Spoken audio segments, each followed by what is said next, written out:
Welcome to the Sauce and Gravy channel. Johnny Mac here, the Gravy Guy. This is Weeknight Sauce Series episode number 5. I'm going to show you a delicious and easy sauce that you can make in a matter of minutes for fish. And you know what? I bet you've never tried it. It's a caper cutie sauce for salmon. Let me show you how to make it. Begin by frying up the fish of your choice. I like to have it with salmon, but you can use any fish that you like. This sauce is fairly versatile. And see those bits? Do not clean them out of the pan. Leave them in. That's the base flavor for your sauce.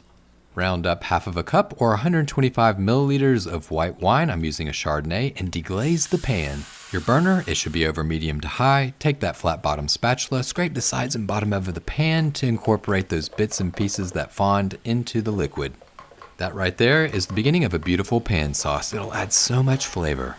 Whenever all the bits and pieces are up, add the capers that have been washed, 2 tablespoons, 30 grams. Let these bad boys simmer in that liquid, and why not take a spatula or a spoon and hit them, smash them up. That adds some flavor to the sauce. Reduce the wine until it's just about gone. Nice, after a few minutes it looks like this, and you're ready to move on to the next step. Yep, you've got it. Time to add the cream. Heavy cream, whipping cream some people call it. 1 1/4 cup, that's 313 milliliters. Hey, and I know what you're thinking. This is another one of those lump-free sauces. You got it. With heavy cream, lump-free every time. Your burner, it's over medium heat, spank on some pepper, and add a dash of salt. The next ingredient is optional. It's orange liqueur, about 1 tablespoon, 15 milliliters. If you don't have that, you can always use orange juice, or if you like, just leave it out.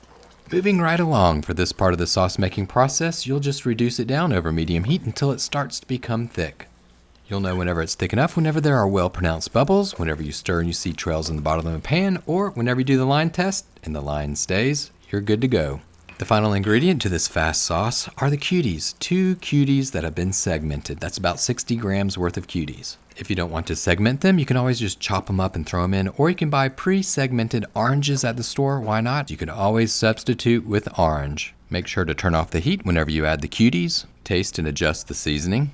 And that's all there is to it. That's how you make a caper and cutie sauce for fish. And I guarantee you can knock this sauce out in less than 10 minutes. Thanks as always for watching the Sauce and Gravy channel. Help out the channel by hitting that like button if you found this recipe helpful. Be sure to check out the other Sauce Series episodes. They're quick, they're easy, and of course delicious. Thanks again for watching, and remember, keep whisking, y'all.